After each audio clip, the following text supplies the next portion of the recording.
समेत कई रियासतों में बारिश का कहर जारी। महकमा मौसमियात ने हिमाचल प्रदेश में आइंदा 5 रोज में औसत से तेज बारिश होने का जाहिर किया इम्कान। आइंदा 12 घंटे के लिए ऑरेंज अलर्ट भी जारी।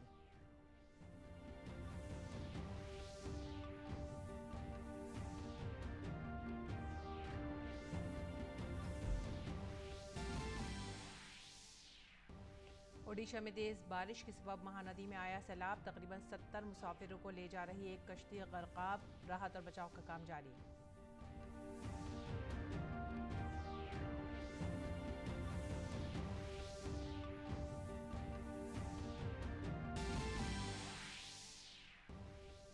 उत्तराखंड के ऋषिकेश में भी तेज बारिश के सबब गंगा नदी की आबी सतह में इजाफा।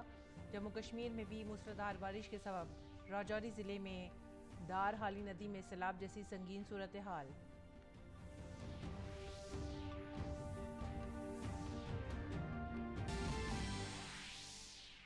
यूनान की यूरोपीय यूनियन के साथ मालियाती निगरानी 12 साल बाद खत्म। यूनान के वजीर आजम ने कहा, इसके खत्म होने से पॉलिसी साजी में मिलेगी मजीद आज़ादी।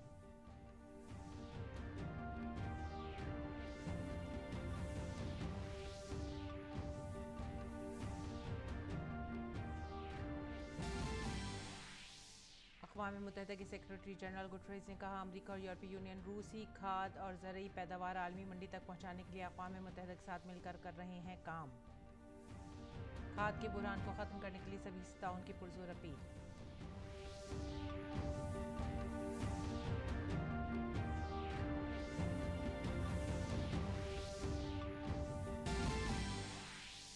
नेशनल पैरा एथलेटिक्स चैंपियनशिप में ओलंपिक तमगा जीतने वाले सुमित अंतिल और योगेश कथुनिया ने रकम की तारीख। सुमित ने 68.62 मीटर भाला फेंक कर तोड़ा अपना आलमी रिकॉर्ड। वहीं योगेश ने 48.34 मीटर चक्का फेंक कर बनाया आलमी रिकॉर्ड।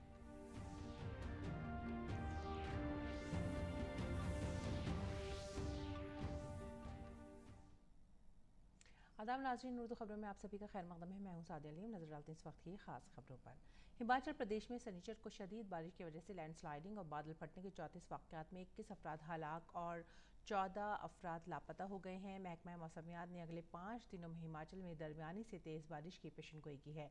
काबिल ज़िक्र है कि अगले 12 घंटों के लिए ऑरेंज अलर्ट भी जारी कर दिया गया है।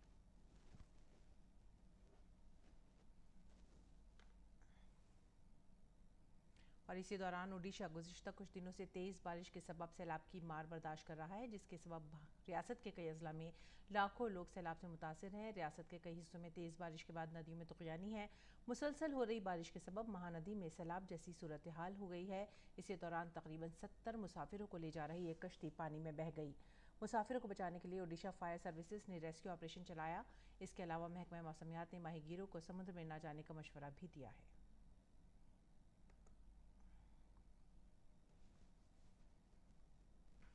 और उत्तराखंड में मूसलाधार बारिश जारी है। पहाड़ी इलाकों समेत ऋषिकेश, नगर और आसपास के इलाकों में भी जुमेरात की रात से मूसलाधार बारिश हो रही है, जिसकी वजह से गंगा और उसकी मुआविन नदियों की आबी सतह में इजाफा हुआ है।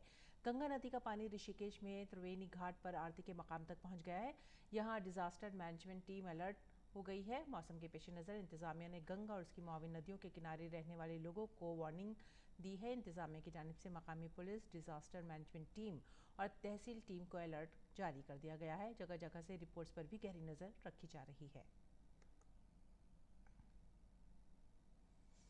मुल्क के मुख्तलिफ हिस्सों बिलखुसूस पहाड़ी इलाकों में बारिश ने तबाही मचा रखी है। बारिश और लैंडस्लाइडिंग की वजह से सूरत हाल मजीद ख़राब हो रही है। हिमाचल प्रदेश, उत्तराखंड और जम्मू कश्मीर में बारिश की वजह से कुछ लोगों की जानें भी तल्फ हुई हैं। जम्मू कश्मीर में पीर पंजाल पहाड़ी सिलसिले के बालाई इलाकों में मूसलाधार बारिश से राजौरी ज़िले में दार हाली नदी में सैलाब जैसी सूरत हाल पैदा हो गई है।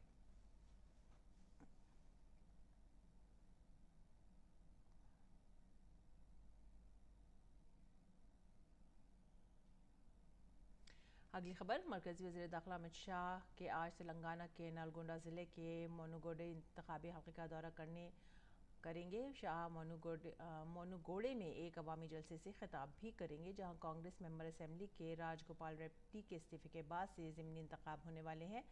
इससे कबल तेलंगाना के वज़ीर आला के चंद्रशेखर राव ने सनीचर को मोनुगोडे में एक अवामी रैली से खिताब किया। ज़िमनी इंतखाब के लिए तैयारियां भी उरूज पर हैं।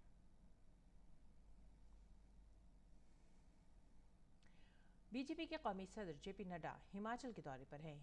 बीजेपी सदर आज हिमाचल प्रदेश यूनिवर्सिटी के प्रोग्राम में मेहमान खुसूसी के तौर पर शिरकत करेंगे। इस सिलसिले में नड्डा ने ट्वीट करके कहा कि हिमाचल यूनिवर्सिटी के प्रोग्राम के दौरान पुराने साथियों से मिलने और उन लम्हात को याद करने का मौका मिलेगा। इसी दौरान उनके साथ हिमाचल प्रदेश के वजीर आला जय ठाकुर भी मौजूद रहेंगे। इससे कबल कल पानोटा साहब गुरुद्वारे में दर्शन किए और एक अवामी रैली से भी खिताब किया।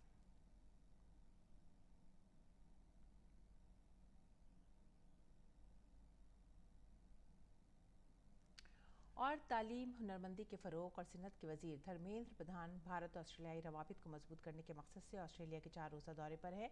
धर्मेंद्र प्रधान ने कहा कि इस दौरे से भारत ऑस्ट्रेलिया बाहिमी रवाबित में मजबूती आएगी और हुनरमंदी के फ़रोग, तहकीक, इख्तिराअ, सिन्नत और अवामी राब्ते बेहतर होंगे।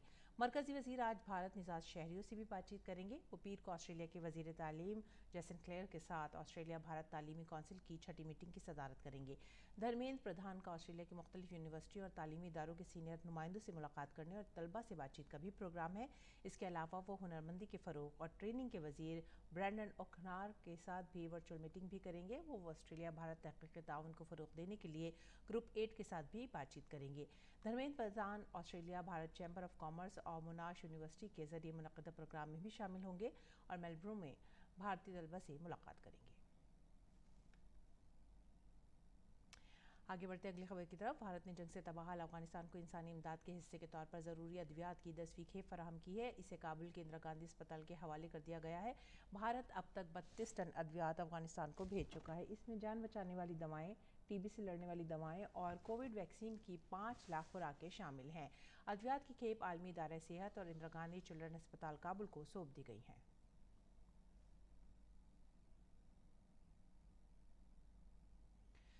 सदर व्लादिमीर ज़ेलेंस्की ने यूक्रेन के लोगों से पुरजोर अपील की है कि वो हफ्ते को बरतानवी चैलेंजर एंथोनी जोशुआ के खिलाफ अपने हैवीवेट टाइटल के दोबारा मैच से कबल मुल्क के दिफाई आलमी चैंपियन बॉक्सर अलेक्जेंडर योसिक की हिमायत करें। ज़ेलेंस्की ने यूक्रेन के बाशिंदों से एक दूसरे का साथ देने पर जोर दिया और कहा कि योसिक को मुल्क की नुमाइंदगी करने वाले शख्स के तौर पर मुंतखब किया है। उधर रूस ने क्रीमिया के शहर सेवास्तोपोल में ताज़ा तरीन यूक्रेन के ड्रोन हमलों की इत्तला दी है। यूक्रेन और ख़ुद रूस के ज़ेर कब्ज़ा इलाकों में फ़ौजी अड्डों के करीब धमाकों के एक दिन बाद यूक्रेन की रूसी असासों को निशाना बनाने की सलाहियत में ज़बरदस्त इजाफा देखा जा रहा है। रूस के ज़ेर कब्ज़ा क्रीमिया में मुतअद्दिद धमाकों की इत्तला भी मिली है। यूक्रेन को उम्मीद है कि रूसी अहदाफ को निशाना बनाने की उसकी बज़ाहिर नई सलाहियत जंगी सतह पर काफ़ी हद तक मदद पहुँचाएगी। पनामा के झंडे वाला बल्क कैरियर जहाज़ नेवी स्टार हफ्ते को 33,000 टन यूक्रेन से मकई की खेप लेकर आयरलैंड के फेनिस बंदरगाह पर पहुंचा है। तुर्की और अक़वाम मुत्तहिदा की सालसी में 12 जुलाई के फ्रेमवर्क डील की ज़ेर निगरानी यूक्रेन ने अगस्त के अवाइल में अपनी बहरा अस्वद की बंदरगाहों से बरामदात की दोबारा शुरुआत की थी, जो कि रूस के यूक्रेन पर फरवरी में हमले के बाद से 5 माह से तातुल का शिकार थीं। आयरलैंड में यूक्रेन की सफ़ीर लारिसा गेरास्को ने हफ्ते को कहा कि वो खुश हैं कि आयरलैंड को बहुत अहम अनाज की खेप मवसूल हुई है।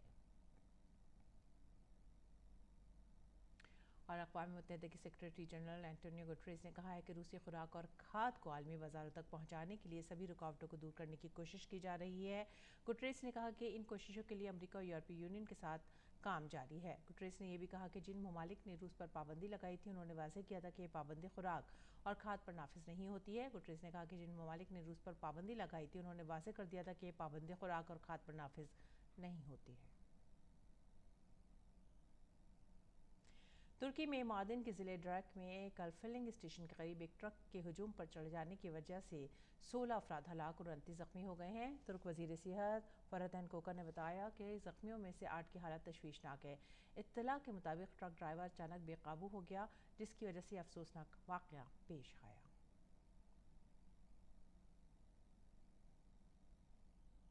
और ब्राज़ील में सियासी सरगर्मियां तेज़ी से जारी हैं। वहाँ जल्द ही सदारती इंतखाबात होने वाले हैं। ब्राज़ील के सदारती उम्मीदवार और साबिक़ सदर लुइस आनासिवा लुआडा सिल्वा ने मौजूदा सदर और इंतखाबी हरीफ बोल्सोनारो को हदफ तनकीब बनाते हुए कहा कि उन्हें सदारती ओहदा संभालने के लिए तैयार हो जाएं।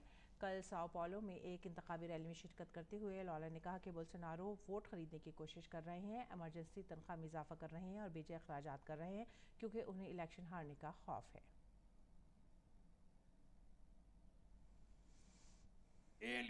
Bolsonaro Get ready. Do not worry about Lula. Do not worry about Altmin. We will not do anything to you.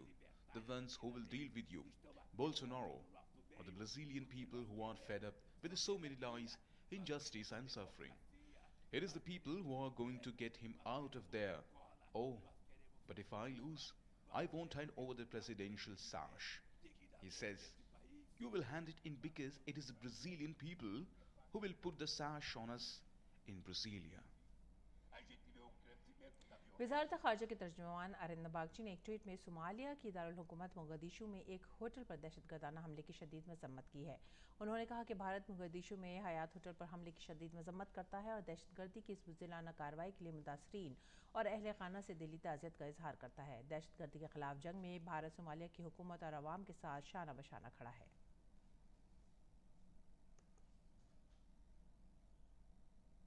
Gujarat की राजधानी गांधीनगर में वाक़ विद्या समीक्षा केंद्र मुल्क में अपनी नौयत का मुनफरिद मरकज़ है जो रियासत में स्कूली तालीम के निज़ाम में इनकलाबी तब्दीलियों का ज़रिया बन गया है।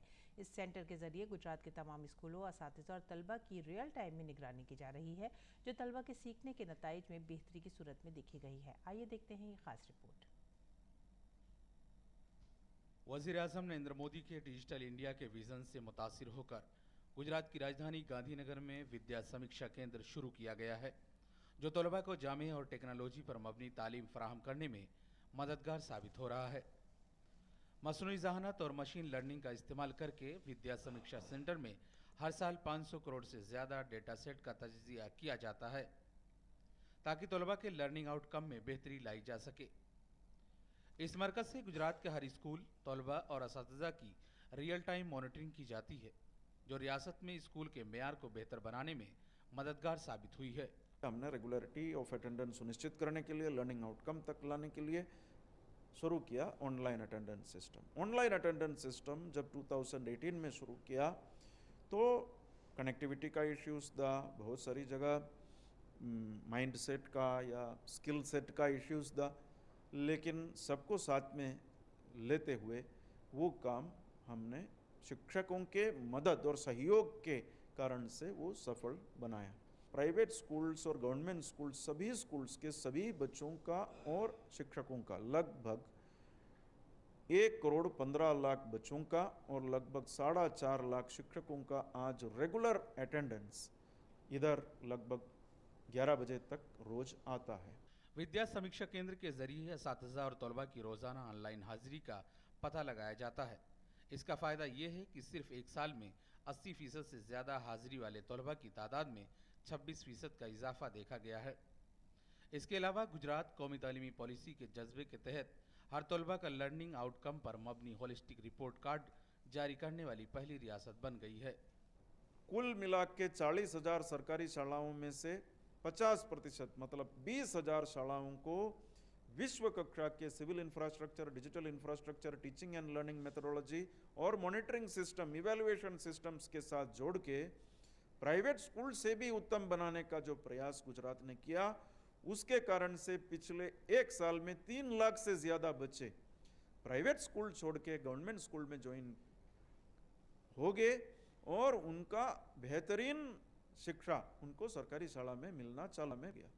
अब ये जो 50% शालाओं का स्कूल्स ऑफ एक्सलेंस मिशन का मॉनिटरिंग भी विद्या समीक्षा केंद्र से डेडिकेटेड तरीके से हो रहा है। विद्या समीक्षा केंद्र मुल्क में अपनी नौयत का एक मुनफरिद तजर्बा है, जिसे आलमी सतह पर पजीराई मिली है। इस सेंटर को 2021 में टेक्नोलॉजी के जरिए गुजरात के स्कूली तालीमी निज़ाम को तब्दील करने में इसकी शराकत के लिए प्रधानमंत्री पुरस्कार से भी नवाजा गया। मरकजी वजारत तालीम ने मुल्क भर में विद्या समीक्षा केंद्र जैसे मॉडल्स को शुरू करने के लिए एक जामे मंसूबा बनाया है और रियासतों से कहा है कि वो इसे नाफिज करें। निशांत सौरभ की रिपोर्ट, डीडी न्यूज़ उर्दू खबरें। और आइए अब नजर डालते हैं खेल के मैदान पर।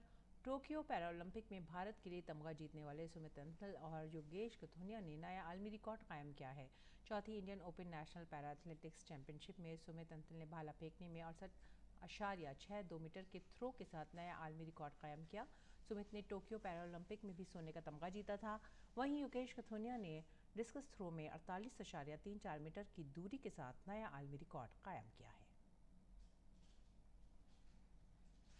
और क्रिकेट में भारत ने दूसरे वनडे में जिम्बाब्वे को 5 विकेटों से हरा दिया है। भारत ने जिम्बाब्वे को जीतने के लिए 162 रनों का हदफ 25 ओवर और 4 गेंदों पर 4 विकेटों के नुकसान पर हासिल किया। इस जीत के साथ ही भारत ने 3 मैचों की सीरीज में 2-0 की बरतरी हासिल कर ली है।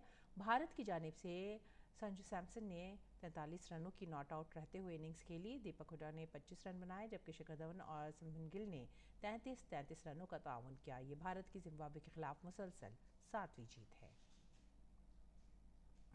इससे कबल टॉस हारकर पहले बल्लेबाजी करते हुए जिम्बाब्वे की पूरी टीम 38.1 ओवर में 161 रन बनाकर पवेलियन लौट गई। टीम की जानिब से सेन विलियम्स ने सबसे ज़्यादा 42 रनों की इनिंग्स खेली। रेयान ब्रल ने नॉट आउट रहते हुए 39 रन बनाए। सिकंदर रजा और सलामी बल्लेबाज काया ने 16 रनों का ताउन किया। इन 4 बल्लेबाजों को छोड़कर मेज़बान का कोई भी बल्लेबाज दहाई के अतः तक नहीं पहुंच सका। भारत की जानिब से शार्दुल ठाकुर ने 3 विकेटें हासिल की। मोहम्मद सिराज, प्रशांत कृष्णा, अक्षर पटेल और कुलदीप यादव ने एक विकेट हासिल की। बर्मिंघम कॉमनवेल्थ गेम्स में चांदी का तमगा जीतने वाली भारतीय पहलवान अंशु मलिक की नज़रें अब अगले साल होने वाले एशियन गेम्स पर है और वो फिर पेरिस ओलंपिक्स पर मरकूज हैं। अंशु कॉमनवेल्थ गेम्स में चोट की वजह से कुछ परेशान थी, लेकिन अब वो पूरी ताकत के साथ मैदान पर उतरेंगी। हमारे नुमाइंदे गौरव कुमार ने अंशु से करी खास बातचीत। बर्मिंघम कॉमनवेल्थ गेम्स में सिल्वर मेडल जीतने वाली अंशु मलिक अब अपने आगे के करियर को किस तरह से नई ऊंचाइयां देने के लिए तैयार हैं, सीधे उन्हीं से जानते हैं। अंशु, बहुत बहुत स्वागत है आपका डीडी न्यूज़ में। पहला सवाल, कॉमनवेल्थ गेम्स में सिल्वर मेडल, इससे पहले वर्ल्ड चैंपियनशिप जो 2021 की थी उसमें आपने सिल्वर मेडल जीता था। अब आगे किस तरह से आप अपने करियर को देख रही हैं? जी देखिए, नेक्स्ट ईयर हमारे लिए बहुत इंपॉर्टेंट होने वाला है, क्योंकि नेक्स्ट ईयर एशियन गेम्स हैं और मेन वर्ल्ड चैम्पियनशिप है जिसमें ओलंपिक क्वालिफाई होगा और 2024 में ओलंपिक्स हैं। तो आगे का इसके बाद जो भी कोचेस प्रोग्राम बनाएंगे और उस पर काम करेंगे और आगे की तैयारी करेंगे। और इस बार की जो वर्ल्ड चैंपियनशिप है उसको आप इंजरी इशू के चलते आप स्किप कर रही हैं, तो आपको लग रहा है कि इंजरी एक ऐसा इशू आपके लिए बनता जा रहा है जो कहीं ना कहीं एक तरह की रुकावट जो है वो आपके परफॉर्मेंस में भी ला रहा है? जी देखिए, इंजरीज़ हैं वो हर एथलीट को होती रहती हैं, ये एक हमारी गेम का पार्ट है। तो अभी जैसे वर्ल्ड चैम्पियनशिप है, तो अगर मैं स्किप करती हूँ तो नेक्स्ट ईयर के लिए मैं रेडी हो जाऊँगी उस चीज़ के, क्योंकि इस चीज़ को मैं नेक्स्ट ईयर नहीं रख सकती कि हाँ मेरे को इंजरी थी इस वजह से, क्योंकि वो बहुत इंपॉर्टेंट है हमारे लिए। तो अभी 2-3 महीने हैं जिसमें मैं अपनी इंजरीज़ पे, अपने जो रिहैब पे काम कर सकती हूँ, तो इस वजह से मैं वर्ल्ड चैम्पियनशिप स्किप कर रही हूँ। आपने जैसे खुद बात की पिछले कॉम्पिटिशन्स की, तो अगर कॉमनवेल्थ गेम्स को उठा करके देखें तो जो फाइनल मैच था आपका नाइजीरिया की ओडुनायो के खिलाफ, तो आपको लगता है कि कहीं ना कहीं एक जो डिफेंस है ओडुनायो का वो आप पे भारी पड़ा? जी देखिए, डिफेंस नहीं कहूँगी मैं। एक तो सीनियर एथलीट हैं और उनका 2016 रियो ओलंपिक्स में उनका मेडल है, लेकिन एक तरीके से अगर आप उनको देखोगे हमारी वेट कैटेगरी में 57 kg में, भले ही उनका टोक्यो में मेडल नहीं आया हो, लेकिन वो उस मेडल की दावेदार थी वहाँ पे। तो एक मैं अपने कारण बताऊंगी कि मेरे को इंजरी थी, उस वजह से मैं अपना जो अपर बॉडी वर्कआउट है वो इतना अच्छे से नहीं कर पाई, तो उस वजह से थोड़ी सी कमी रह गई। लेकिन आगे और कोशिश करेंगे कि जो गलतियाँ इस मैच में हुई हैं वो नेक्स्ट मैच में ना हो और रिजल्ट कुछ और हो। कोचेस को लेकर इस संबंध में आपसे बात हुई, किस तरह से अपनी इन कमियों पर आपको पार पाना है? हाँ जी, हम रेगुलर कैंप में थे और कैंप में कोचेस ने बहुत हेल्प की है इस चीज़ में। उन्होंने मेरी इंजरी को लेके भी सपोर्ट किया है, थोड़ा सा उसको भी कैसे बचा के करना है मेरे को उसको, और उससे कैसे मेरे को मतलब सामने वाला क्या अटैक करेगा उस पर मेरे को क्या काम करना है, तो काफ़ी हेल्प हुई वहाँ पे। अच्छा अंशु, आपने वर्ल्ड चैंपियनशिप खेल ली है, आप कॉमनवेल्थ गेम्स खेल लिए हैं, तो आपको लगता है कि जब आप इस तरह के कॉम्पिटिशन जब खेल लेते हैं और ओलंपिक भी आपने खेला हुआ है, तो इन सब का जो एक मेडल आए या ना आए, लेकिन जो एक्सपीरियंस काउंट होता है वो बहुत ज़्यादा एक किसी भी खिलाड़ी के लिए मायने रखता है? हाँ जी बिल्कुल।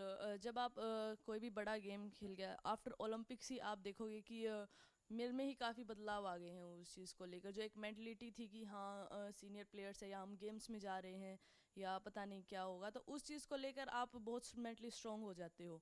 और आपको मतलब मेरी वेट कैटेगरी में जितनी भी एथलीट्स हैं, मेरी एक दो को ही छोड़ के बाकी सबके साथ मेरी बाउट हो चुकी हैं और मेरे को पता है कि आज मैं मेरी वेट कैटेगरी में कहाँ स्टैंड करती हूँ, और आगे मेरे को मतलब जो मेन कॉम्पिटिटर्स हैं मेरे को उन पे किस तरह का काम करना है।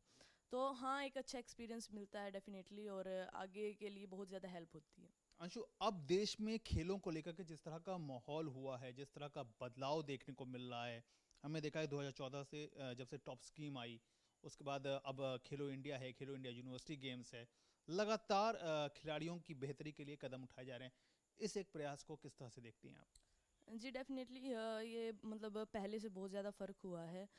ये क्योंकि हम तो न्यू जनरेशन है, हम इतना नहीं बता सकते, लेकिन जो हमारे से पहले जो जनरेशन थी वो काफ़ी अच्छे से बता सकती है इस चीज़ के बारे में। लेकिन मेरे पेरेंट्स ने मेरे को बताया है कि मतलब पहले इतना सपोर्ट नहीं करती थी आपको, सरकार हो चाहे चाहे मतलब कोई भी हो, वो इतना स्पोर्ट्स को इतना महत्व नहीं देते थे। मोदी जी ने हमें मतलब अ, ना केवल जो मेडल जीत के आए हैं उनको, जो कॉमनवेल्थ लड़के भी आए हैं उनको भी बहुत ज़्यादा मोटिवेट किया है और अपने घर पे बुलाया और इतना मतलब मान सम्मान दिया। और मतलब पहले कोई नहीं करता था, कोई भी आप किसी भी अभी भी कोई नहीं करता, किसी भी देश के प्रधानमंत्री या राष्ट्रपति को आप देखोगे तो कोई नहीं बुलाता है एथलीट्स को ऐसे अपने घर पे और इतना इनविटेशन दे के, और मतलब इतनी उससे बुलाते हैं। और अभी आप देखोगे कि साई में टॉप्स की स्कीम है, उसमें भी दो कोर है, डेवलपमेंट है, जो कोर में है वो मतलब बहुत ज़्यादा चीज़ें बदल रही हैं। आखिरी सवाल, पेरिस ओलंपिक को लेकर के क्या कुछ है दिमाग में? जी देखिए, टारगेट वही है, आफ्टर कॉमनवेल्थ गेम्स और आफ्टर टोक्यो ओलंपिक्स अभी पेरिस ओलंपिक है, और डेफिनेटली देश के लिए अच्छा करने की कोशिश करेंगे और मेडल जीतने की कोशिश करेंगे। चलिए, आपने उनसे बात की, बहुत बहुत शुक्रिया। तो ये हैं अंशु मलिक, जो बहुत साफ तरीके से इस बात को सामने रख रही हैं कि उनकी जो तैयारी है वो ओलंपिक को लेकर के है, लेकिन उससे पहले एशियन गेम्स और अगले साल होने वाली वर्ल्ड चैंपियनशिप पर भी उनकी नज़र है। इसके साथ ही साथ वो इस बात को भी मानती हैं कि हर खिलाड़ी के लिए अपने को अभ्यास से जोड़े रखना भी बहुत ज़्यादा ज़रूरी है। कैमरामैन वेंकटेश के साथ मैं गौरव कुमार, डीडी न्यूज़, निडानी गांव, जींद। कुछ दीगर खबरों में, यूनानी वज़ीर आज़म क्रियाकोस मित्सोटाकिस ने कहा है कि उनके मुल्क का कल यूरोपीय यूनियन के नाम निहाद बेहतर निगरानी के फ्रेमवर्क से अखराज मुल्क की मईशत के लिए 12 साल की इंतहाई तकलीफ दे दर्द को ख़त्म करता है और मुल्क को पॉलिसी साजी में ज़्यादा आज़ादी फराहम करता है। फ्रेमवर्क के तहत 2018 से यूनान की इक़्तिसादी सरगर्मियों और पॉलिसी पर गहरी नज़र रखी गई है ताकि इस बात को यकीनी बनाया जाए कि उसने 3 बैनुल-अक़वामी बेल आउट पैकेज के तहत की गई इस्लाहात को अमली जामा पहनाया है। यूरोपीय यूनियन के हुक्काम ने इस माह के अवाइल में अखराज की तस्दीक करते हुए कहा था कि यूनान ने अपने वादों का बड़ा हिस्सा पूरा किया है। काबिल ज़िक्र है कि यूनान को 2010 में अपना पहला बेल आउट लेने पर मजबूर होने के बाद पेंशन में कटौतियाँ, अखराजात में रुकावट, टैक्स में इजाफे और बैंक कंट्रोल जैसे मसाइल का सामना करना पड़ा था। और आइए अब एक नज़र डालते हैं दिल्ली से शाया होने वाले उर्दू अखबारात पर।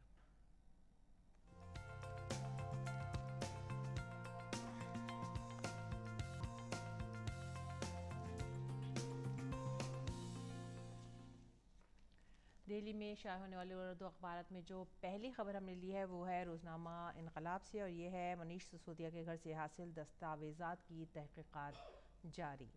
इनकलाब की ही दूसरी सुर्खी जो है पहले सफ़े पर वो है काफ़ी अहम सुर्खी, और ये है मुंबई पुलिस को दोबारा दहशतगर्दी से ख़तरा, हमले की धमकी मिले हैं मुंबई पुलिस को। इसके अलावा फिर आगे बढ़ते हैं अगले अखबार की तरफ, और हमारा समाज की है कि हिमाचल में बारिश से भारी तबाही, लगातार हिमाचल प्रदेश में नुकसान हो रहा है। बारिश से 19 अमवात और 30 लोग अभी तक लापता है। हिमाचल के अलावा दीगर पहाड़ी इलाकों में भी बारिश ने तबाही मचा रखी है। अगली सुर्खी लेंगे, अदलिया पर आवाम का एतमाद खोना जमहूरियत की बका के लिए ख़तरा, चीफ जस्टिस। इसके बाद जो अगली खबर है अखबार मशरक़ से है, और वो है 2024 तक 500 शहरों को मशीनी सफाई से जोड़ने का हदफ हासिल किया जाएगा। तो नाजरीन, आज की सुर्खियाँ उर्दू अखबार से ये थी, और अब आपको एक बेहद दिलचस्प तस्वीर दिखाते हैं, आप हैरान ज़रूर हो जाएंगे। संगरूर में एक अनोखा मामला सामने आया है। एक 2 मंजिला मकान को 500 मीटर यानी तकरीबन आधा किलोमीटर मुंतकिल करने का मंसूबा है। फिलहाल ये 250 मीटर मुंतकिल कर भी दिया गया है। ये घर दिल्ली अमृतसर कटरा एक्सप्रेसवे के दायरे में आ रहा था। ऐसे में मकान के मालिक किसान सुखविंदर ने बताया कि मकान की तामीर में तकरीबन 1 करोड़ 50 लाख रुपए खर्च हुए हैं, इसीलिए इसे शिफ्ट करने का मंसूबा बनाया गया।